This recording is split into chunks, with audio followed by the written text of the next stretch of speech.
කටම කියන්නේ උන්ටි ගිහින් තියෙනවා මේ දරට ගියාම ලොකු ගලක් තියෙනවා. ඒ ගල උඩින් බලනකොට පල්ලයට බහින්න තියෙනවා. බහින්න තියෙන. කියන්නේ වේටයා කියලා මිනිස්සෙක් නේද ගිහින්නේ. ඔව්. ඉතින් ඒකෙන් බහැලා තියෙන මිනිස්සු. ඔව්. බහැත්වම හොඳට පළතුරු අරවම තිබිලා තියෙනවා.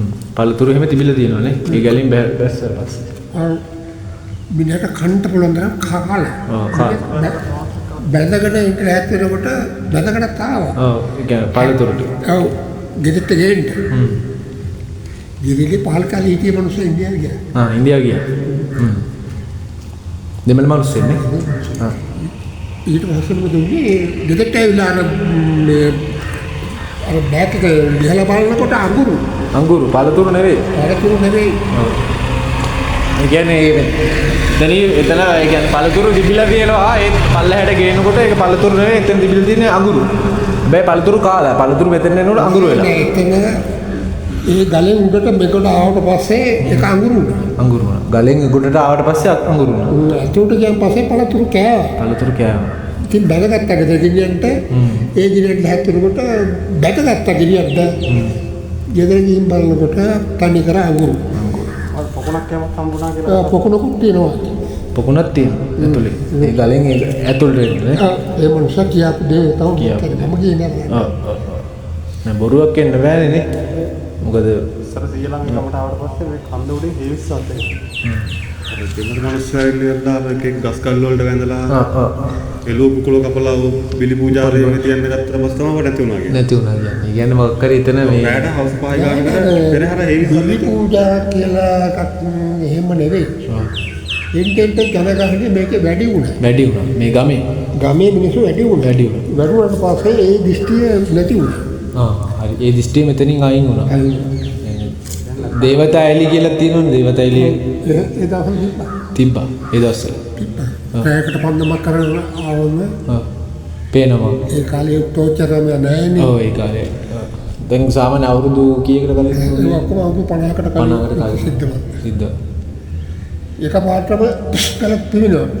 පන්දම නිවෙනවා. ඉතින් අපි එන්න ඕන කොහොම අතල්ලා එන්න ඕන. ඔහොම මටත් වෙලා තියෙනවා. ඔව්. ඒ කියන්නේ මේකේ ලොකු උරුමයක් ඉතිහාසයක් තියෙනවා හැංගිලා නේ. තියෙනවා. ඉන්නේ නෑ ඉදිරියට. ඒ ඔක්කොම යටපත් වුණා ජනගහණි වැඩි වෙනවා. ඒකට දැන් මේ ලෝකෙත් මිනිස්සු ගොඩක් සබාගියසන වලින් ඒ කියන්නේ ජීවිතෙන් නැති වෙනවා. එතකොට මේක ලෝකෙ දැන් සුද්ධ වෙන කාලේ. දැන් මේවා ඉස්සරහට යන්න අඩු වෙන්න මේවා ආපහු එළියට එයි. ඔව්.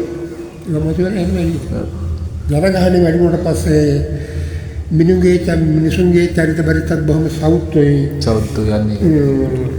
අනිත් එක හූ කියනවා ඉතින් නොයෙකුත් දේවල් ඉතින් උණු හරපල දවසෙන් දඟපරාල පැත්තේ දැන් අර පන්සල ඇතුළට පස්සේ මිනිස්සු හැදුනා. ඊට කලින් ගල් උඩ ඉඳගෙන ඉතින් යක්කුනේ හිටියා කියන්නේ ඉතින් මේ පැත්තේ නේද? මධ්‍යම කඳුකර යක්ක පරපුරේ මිනිස්සු හිටියා කියන්නේ. වැදියක්කෝ. රාවණගේ කාලේ.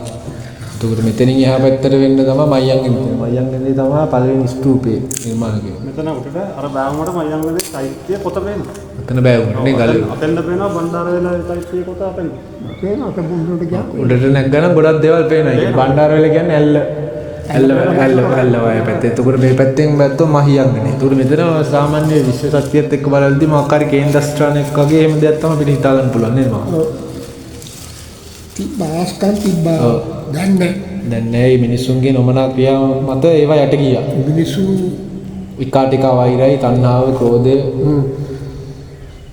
නෑ ඉස්සර ඕකේ හෙලට එහෙම මොකවත් ජනගහනේ ගියේ නෑ. දැන් අතරේ උඩ පන්සල ඉඳලා ඔහොම හැරුවම බින්ගත්තරාවට ගිහලා රැවටෙද්දි මිනිස්සු. කොල්ලෝ. ඉතින් දැන් කොල්ලෝ තමයි ඉතින් දැන් ගොඩක් මේ ගැන හොයන්නේ නේද? ඔව්. කොල්ලන්ට පොඩ්ඩක් තියෙනවා අර මේ යක්කුන්ගේ ගාය පොඩ්ඩක් තියෙනවා. වැදියක්කෝ. ඔව් වැදියක්කුන් ගාය තියෙනවා. උන් ආපහු අර පරම දේවල් හොයනවා. ඒවට දැන් ආයෙ හම්බෙන්නේ නෑ. වැදියක්ක විමානේ තමයි මේ ඔක්කොම ඒ කාලේ. ඔව්. ඒකට එන්න බෑ පණ්ඩං එළියක් කරන්නේ දේ පුස්කල පිළිනවා. ඒකේ ළකට ඇවිල්ලා පිපෙන්නේ. ඔව්.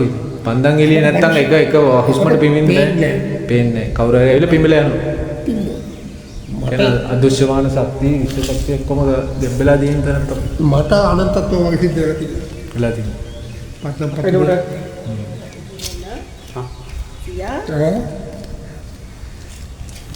හරි මම බොහොම ස්තුතියි.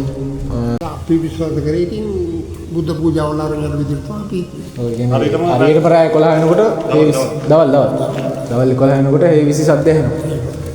ඉතින් පෙරහැරක් යන විදිහට ඉතින් ඒව නිකන් මිනිස්සුන්ට මිනිස්සුන්ටම කියලා. ඇහෙනවනේ නේද? ඔව් ඒ කියන්නේ ඒක සංඛ්‍යාතයල් වලට අපි මේ කෙලිම අර කියන්නේ කනෙක්ට් වුණා කියලා දැන් සම්බන්ධ වුණාම ඒ ශක්තියත් එක්ක අපිට කියන්නේ නොතේරෙන්න ගොඩක් දේවල් මේ කියන්නේ ස්වභාව සෞන්දර්යයෙන් ස්වභාවයෙන් අපිට තේරුම් ගන්න පටන් ගන්නවා. දැන් නෑ මෙලව දෙයක් නෑ දැනගන්න නෑ.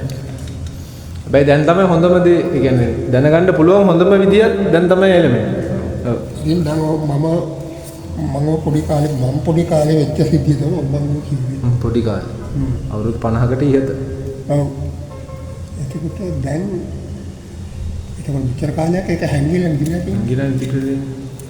දැන් මගෙන් පස්සේ මම දැනගත්ත දේ මම කිව්වා. ඉතින් දැන් මෙතන පස්සේ හැංගෙනවනේ. හැංගෙනවනේ. කියන්න කෙනෙක් නෑ හොයන කෙනෙකුත් නෑ. කියන්නේ හොයන මිනිස්සුන්ට වැදගත්. ඒක සමහර එනවා. මොනමවල එහෙම එනවා මේ හොයන්නේ. බලන්න නෝ ඔබේ පාවුල දිනුවට නෑ තියෙනවා. අර ගහලා තියෙන කතරයක් මේ තමයි කුරුසයක් නේ ගහලා තියෙන. කුරුසය. ඒක කවදාකවත් මැකෙන්නේ නෑ. ඒක තමයි ලකුණකට තියෙන්නේ. පේන්න තියෙන්නේ. ඔව්. ඒක මැකෙන්නේ නැහැ.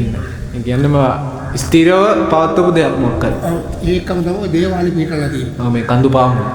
ඒ කඳු මුදුන. දේවාලය ඇස්සෙන් උමන් තියෙන්නේ. උමන් තියෙන්නේ කාටවත් යන්න බෑ. දේවාලය හරින්න කාටවත් අතුලට යන්න බෑ. මොකද කරදරයක් වෙනවා කියොත්. ඔව්. උඩම ගෙන්නත් බෑ. ඒකට මම කියන්නේ. දැන් බුද්ධ පූජා කරන තියෙනවා. ඔව් ගොඩාක් ඇතුළට යන්න බෑ සාමාන්‍ය තැනකට යන්න පුළුවන් නේ. සාමාන්‍ය තැනක තමයි පිළිරු ගාතින කොහොම පණ්ඩාරද යන්නේ. පිල්බේ. එයා දෙදී යන්නේ ආවුද. ලොකු කියනවා. ආවුද. කියන්නේ මිනිස්සු දැන් ඉන්න මිනිස්සු හදාපුවා. ආවලා තිබ්බේ. කලින් චිත්‍ර තියෙනවද ඇතුලේ මොකද? ඇඳ චිත්‍ර නම් මොනවද?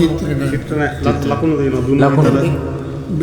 කියන්නේ චිත්‍රයක් වුණත් මොකක් හරි ලකුණක් වුණත් අපිට ඒක ඇතුලේ ගොඩාක් කියන්නේ ගැබ් වෙලා තියෙන ගැඹුරට යන්න අපිට ඒක ලොකු කතාවක් තියෙනවා ඒක. දුන විතරයිම ගල්වල කොට. වැඩි වෙලාවක් ඉන්න බෑ ඒකේ තන්නේ කර අයිස් කන්න වගේ සීතලයි. හරියට. සීතලයි. ඒ ගුහාවට. ඒක ඇතුලේ තමයි ඔය පුද පූජාවල ඔක්කොම කියන්නේ. දැන් මෙතන මේ හරියට කියන්නේ දැන් දිය නිල්ල කියලා කියන්නේ. දිය නිල්ල ගත්තොත් දිය නිල් පාට දියනේ.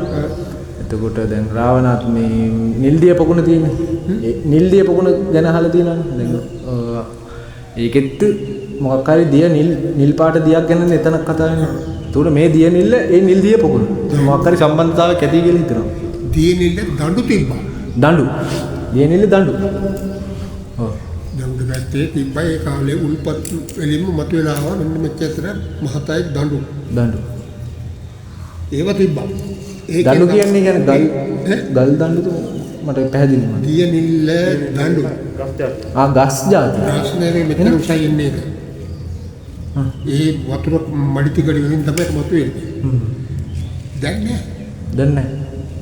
හොයාගන්න තියෙනවා. සමහර කාල වලට හම්බ වෙනවා. ලොකු මඩ කඩිති වලින් තමයි හම්බ වෙන්නේ.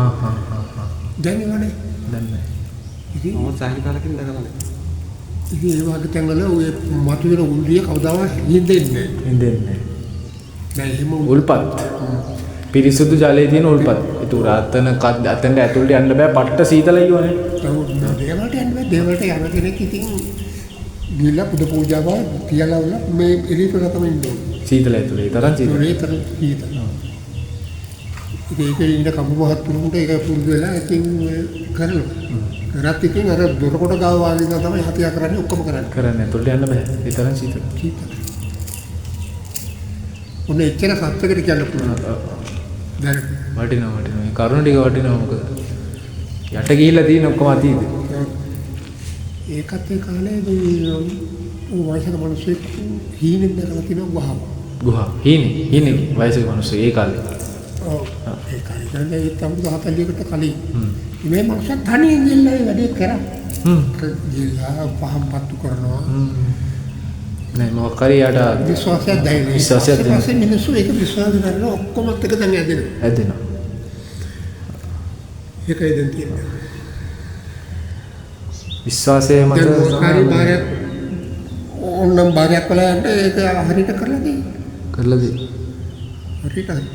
හරියට හරියට කරන්න ඕන. ඒක අපි එක හිතින් කරන්නේ. ඒ නිමිත්තේ අපි හිත පීඩුවාගෙන කරන්න ඕන.